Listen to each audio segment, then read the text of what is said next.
nation, hey, Jehovah.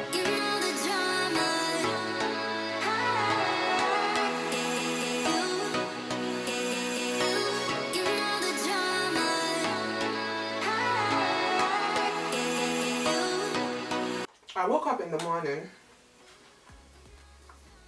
I was so tired, like really tired. I can't remember the last time I got this tired. Hubby was like, babe, if you don't feel like filming, just rest, just leave it alone, rest. But within me, like deep down me, I knew I needed to film. And then for the matter to get worse, my mom called.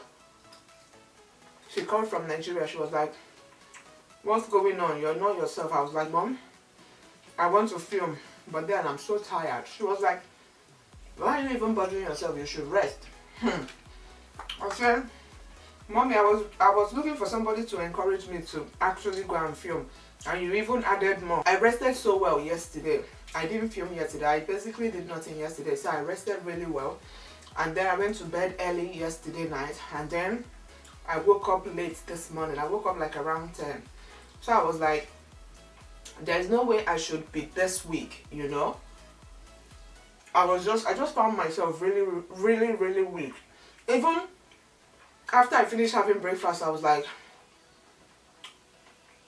let me just start filming. But then I was so weak that I was like, okay, let me give myself like an hour rest. I went and then I laid down.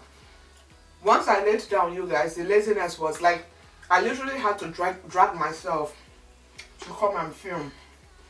But anyways, I'm here. I'm eating some salad. I've been craving for salad for so long. So I have chicken and salad from IHOP. I think they have lettuce, they have egg, they have is this cheese? Onion. I can see carrot, I can see onion, I can see cheese. It's very good. And then I'm eating it with this honey mustard dressing. I've actually been craving for this for so long. So today I was like, you know what? I'm just going to eat everything I've been craving throughout this pregnancy in today's video. I always like to come down here in my studio and spend some time, especially like maybe when I'm planning on videos to film or when I'm editing. And sometimes I get so emotional because it's like when I look at my growing up, you guys,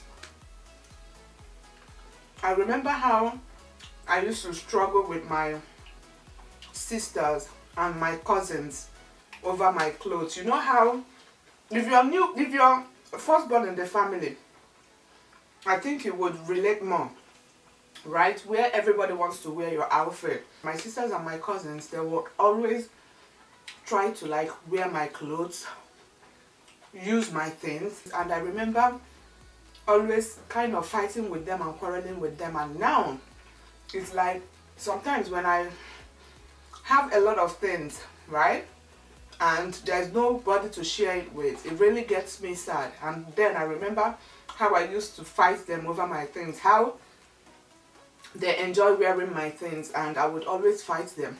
And now it's like I have all these things, too many things, you guys, especially when it comes to like my personal belongings. You know, you can't just give anybody your personal belongings, but it really gets me sad sometimes. And also, while I'm sad, I'm also kind of thankful because I remember growing up, it wasn't all rosy for me, especially when I was in college, because my family, we were okay. We weren't like rich or anything, we were just okay.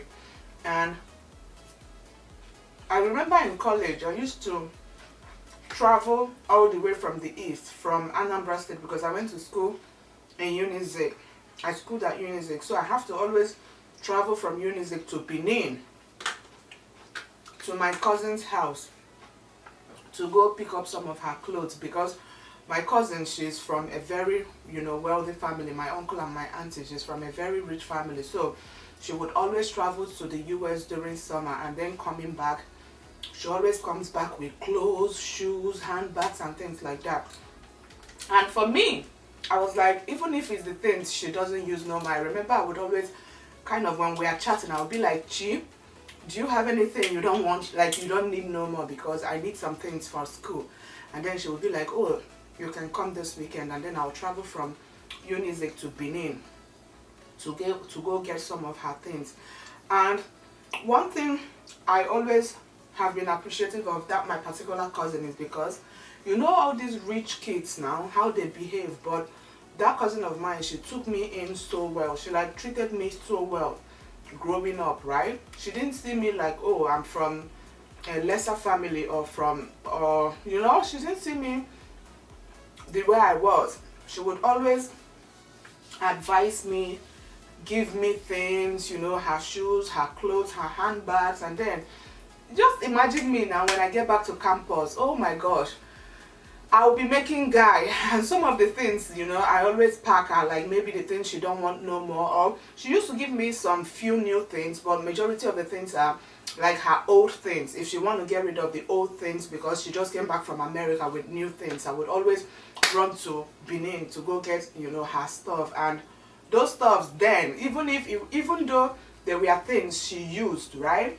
they were brand new to me because I didn't even have anything. And then for the fact that majority of her outfits are coming from the US, guys, like those outfits was as if I was wearing brand new outfits because the quality and everything. And sometimes when I come down here and just put on the light to know this is actually like my studio, like where I have my things, my clothes, my shoes, my handbag.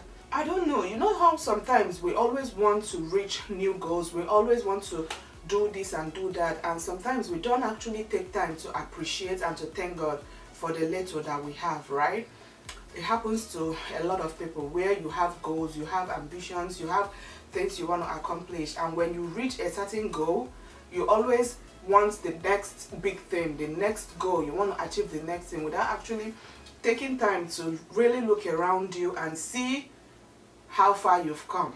Because to me, when I look at this closet, right, it might be something more like materialistic things, but sometimes when I look at this studio and then I remember like growing up, how I used to travel to go get things from my cousin, how, you know, I used to struggle with my sisters and my cousins with my properties, like with my clothes and my shoes and my, you know, and all my things. It really gets me thinking that no matter what, man, we always have to be grateful for the little or the big we have. Honestly, I want to do kind of, I don't know if I would say a giveaway, because giveaway, like, I don't know, giveaway always turns out so, sometimes it gets frustrating because a lot of people enters the giveaway and you don't even know who to give, like you don't even know how to select your winners. So I'm thinking of giving out some of my things. Like when it comes to makeup, you guys, I have makeups all littered all over this house. Like this particular closet right here is filled with makeup. I have a lot of clothes, shoes, handbags that I need to give away. But when it comes to my clothes, I'm always very, very skeptical because you know how it's not always advisable to give like your personal belongings to people. I want to give out some of my makeup. I have brand new makeup that are in here. I haven't even opened them yet. They are all stacked in here, and I was like, why leave them here when I'm not using them? I haven't even finished all these ones here. Like these are a lot of makeup here just for one face. Come on now. And then in here are all boxes of makeup. Iconic London, Too Faced, Wet n Wild. Like I need to get rid of all these things. Look at that. I know there are a lot of people out there who don't even have finances to get themselves even an eye pencil or an eyeliner, guys. These are all like lip products. I have like some skincare, lip product, foundation,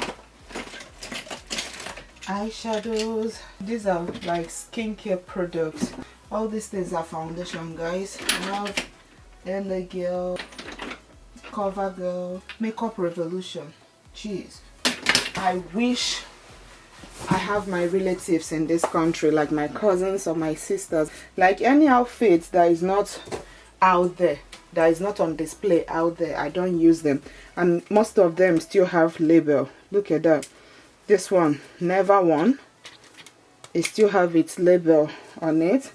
I have some outfits here that I never wore.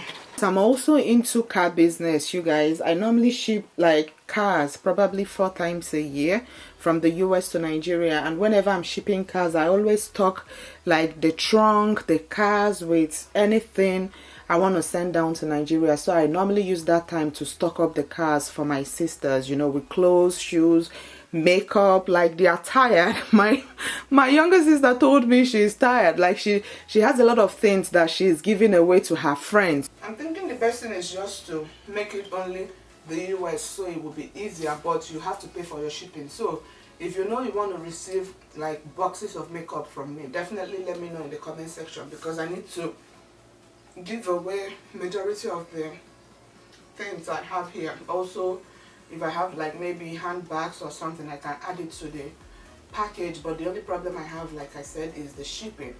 You guys will have to take care of the shipping. I've been craving for some fufu and insala soup. Insala soup is kind of, we call it insala soup in Nigeria, but it's kind of a white soup, you know, that is made especially for nursing mothers or pregnant women. So I've been craving for some insala soup for so long. So I think I'm going to make insala soup this afternoon with some fufu. It's so delicious. So I would say this is more like a brunch. You know, this salad is not like brunch because salad is not filling, and I'm sure by the time I finish cooking the insala soup, I will start getting hungry again. So I went ahead and set everything up so that it will be very easy for us to make the soup. So I have some beef, this is goat meat, this is chicken drumsticks. I have some dry fish. This fish is actually catfish, but is, you know, in the dried form. And of course some onion, and then I have yam. This is meant, we're going to use this for the thickening. And then I have fufu. This is what we're going to use for the eba. And over here I have some grounded crayfish. I have pepper, I have seasoning, I have the spices we're going to use for the soup. So I have, I think this is oziza leaf. I have otaze. This otaze is always very bitter, so you want to use a little of the leaf. And then I have obey. This is kind of a traditional, what is this called again, traditional spice. And then I have ehuru and my nurse seasoning. Whether you're pregnant or if you just had a baby, this is definitely a very good soup. And over here I grounded the efuru, because as you all can see, the ehuru is kind of, it comes in seeds, so you have to make sure you grind it really well. I had to use this mortar to pound it, so as you all can see, it now appears in a powdered form. I'm gonna go ahead and put in the chicken. Angelique, you know what I'm cooking? Oh, what are you cooking? Masala soup, and then I'm gonna put the goat meat. Oh, that's chicken and meat. My Angelique said that again. She said disgusting goat meat. My people say onu kolo gili, onu kolo gili, onu mechalo gili lacha. Meaning the same mouth you use to insult the food is the same mouth you're going to use to eat it. Unfortunately, I'm going to add onion. I eat anything and everything. Yeah, of course you do. That's one thing I liked about you guys. You guys eat, at least you will try it. And then I'm going to add the fish. Can I start doing, is it the spicy, what is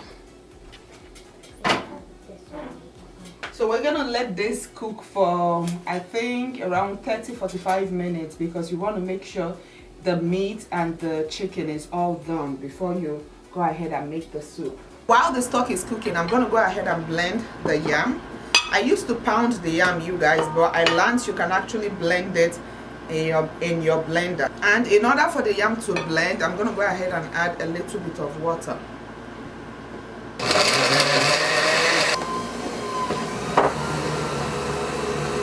You guys, you see how it looks? Well blended. I'm just going to go ahead and pop it into the pot.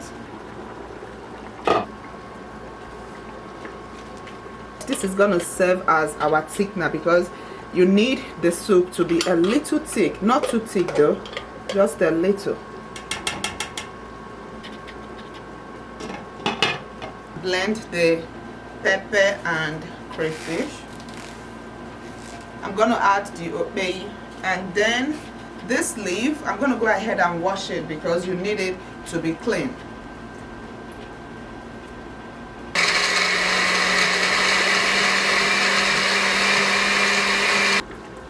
Crayfish and everything in.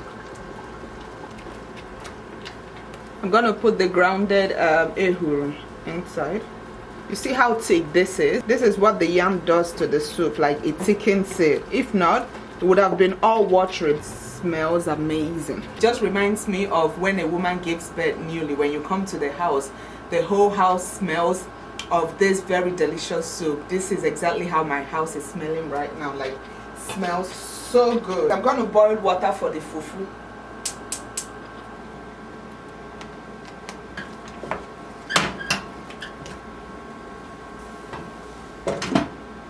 Food is ready. Oh my gosh, like I've been waiting for this food all afternoon. Choy, Jesus, you guys. Oh my gosh, I don't want to do oyibo. Like sometimes people like to use fork or spoon to eat their fufu. Woo! I'm a traditional girl. I'm a real Igbo girl, guys. So my hands, yes.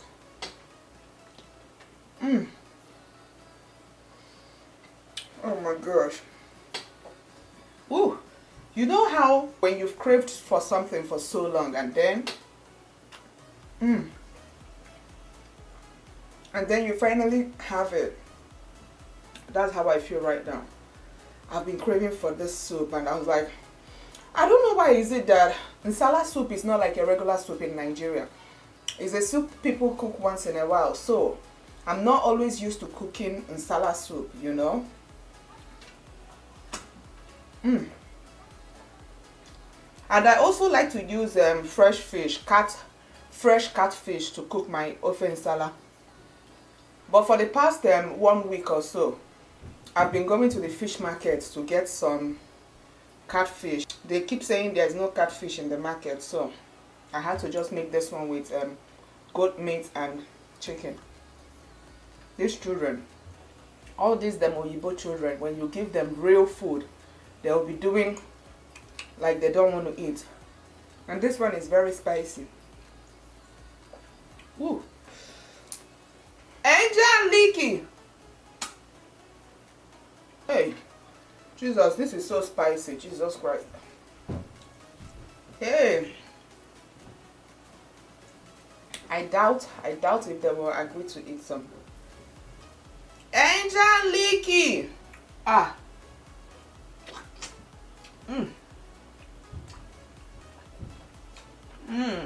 Food is ready. You want some? Is it? Food is ready. No. I said it. You didn't even taste it, mommy. You didn't even try it. No, thanks. Angel is always at least. Oh, mommy, this is your hair. Angel, come have some. Don't mind your sister. Angel, come and have some. It's very good. Come and have chicken. Is that the smell? That fruity smell? But be very careful though. It's very spicy. Come on now. It's not that spicy. Come on. Okay. This is the type of soup you guys are supposed to be making for me when I have the baby. It's spicy.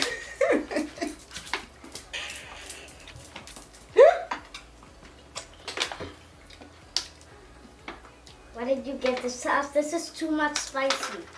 It's just chicken. Chicken. It won't be spicy when they get it's not spicy, of course. No. It's not going to be spicy. Once it's chicken, it's not spicy. Not spicy. Not spicy, right? Nice. Angel, I almost forgot you. Oh my gosh. You guys want to sit down and eat? No. Or no? No. You're good? Yeah. I don't even know what we're going to do with this too. With all this COVID-19 and school not resuming. They have to do visual learning this school year because I don't trust the government. I don't know what's going on. They haven't found a vaccine, and they are talking about sending kids back to school. Like, how do you send kids back to school when there is no vaccine? So that means if they catch it, that's it for them. You know, it's either their body fights it or the child ends up dying. I was talking to her, we were like, since the school can't even control common flu, you know how kids are, like now they've been home since March, right? No single sickness, no single illness. But then once they go back to school, like it happens every school year, once they go back to school, they start having all this cold and cough. You will see snot running down their nose and everything, and it's just common flu. But the school can't even control common flu, talk more of COVID. So we finished talking. We just decided that we're going to keep them home, even if they say it's mandatory for kids to go back to school. These two are not going. They are not going back to school, honestly, because that's a very big risk to take. One thing you can't get back in this life is life. So we're not even going to risk it. We're going to have a newborn soon, and if you send the twins out to school, they might come back with COVID without you even knowing, and then you have a small child. You have like a newborn in the house. What do you guys think? Are you sending your kids back to school? Are you keeping them home? I know it's definitely going to be difficult for people that are working, you know, people that have to go out and work. It's definitely going to be difficult because who is going to take care of the kids? But thankfully I work from home, so that's not going to be a problem. This food is so spicy, and one thing with me is once I start eating and I drink water, I get full immediately. I was going through Instagram the other day, you guys. I was so saddened by a post I saw of one Nicole, I think Nicole Thayer. She was 8 months pregnant and she died. Oh my gosh, you guys, I felt so terrible. I felt so horrible, you guys. Like, oh my gosh. And the baby didn't even make it. Hey, it was such a big shock to me, honestly. And I saw it in Shade Room. I was like, why is it that people don't get to celebrate people when they are living until when they die? I noticed that also when my mother-in-law passed. A lot of people that didn't even reach out, a lot of people that haven't communicated with her for years, all of a sudden all of them are posting about her death, reaching out and things like. I was wondering, I said, why is it like that, where people are always not celebrated when they are alive? I was even surprised when I went to YouTube and E-News posted Nicole's death. I was like, this is so ridiculous. Like, I'm sure when she was alive and was creating content and posting, most of these pages and most of these networks didn't even post her work, right? And now she died while pregnant. The Shade Room, they are posting stories about her. E-News are posting stories about her. I'm like, is this just for them to have a content to post? Or, like, it really got me angry, in as much as I was so sad, and at the same time I was so angry because I knew when she was alive, the Shade Room, E-News didn't pick up her work, they didn't pick up her content, they didn't post anything about her, and then all of a sudden they are posting about her, probably because, you know, I would say it's rare for a pregnant woman to die with the baby. So I guess it was a big news for them that they had to carry it. It really got me wondering, why don't you celebrate them when they are alive, when they can see and appreciate that, instead of doing it when they are gone? Like, it makes no sense. It's so sad, and I think she's Ghanaian. Lord have mercy. This is one pregnancy that I've spent virtually at home. Thank God I'm actually creating content from home, because I don't know how I would have done it. This pregnancy is one that I literally have to count it in days. Like, if it's 365 days you have to be pregnant for, right? I just count it by day by day by day by day because of this COVID. Like, everybody is home. Unlike if you were busy, if the world was just normal, you can go out, you can go shopping, You can go on vacation, you know, you can do a lot of things that before you know it, the time will be here.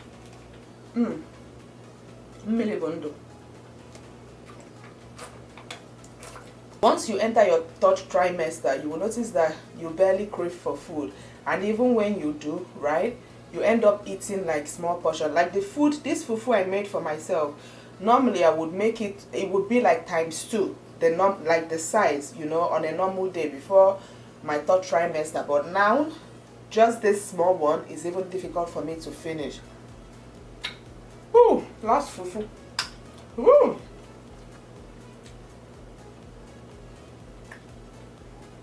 When I'm eating my chicken, I like to debone. My kids, right, they will eat the center of the chicken and then leave the head and the tail. I'll be like, please you guys, who are you leaving the head and the tail for? Is this not chicken I'm seeing? They'll be like, Mom, there is no chicken. Meanwhile, you, when you're looking at the chicken, you can see chicken all over the bone, and they're telling you there's no chicken. Normally, excuse me, normally I will just get my plate and tell them, please put the chicken inside my plate, because I don't have strength to start begging you guys to finish your chicken. I'm so full, like extremely full. Whew. Oh my gosh, you guys, I feel so full right now. Like my stomach is completely full. There is nowhere to even put any more food, and I still have some soup left, but I think I'm okay for the day, guys. Like I always like to eat earlier in the day. It's like 5:30 now, so this is like the perfect time. I normally eat around 5:36, so that my food will take time to digest before bedtime, because this pregnancy have really been dealing with me when it comes to heartburn and indigestion. So I always tend to eat like 4 hours earlier. Oh my gosh, you guys. I went upstairs to take my plate and hubby just came back, you guys. Like, look, he went to the Nigerian restaurant. Oh my gosh, because when he left this morning, I was telling him I didn't have strength. So I guess he was like, probably I'm not in the mood to cook. So he decided to get some food. Ooh, jollof rice. Oh my gosh, look at that. This is fish. Chimo, this one is temptation, oh, honestly. This not temptation. Hey, Jehovah. Jollof rice, fried plantain. What is this? Chicken, fish. Oh my gosh. Coleslaw. This not temptation. With a little confusion.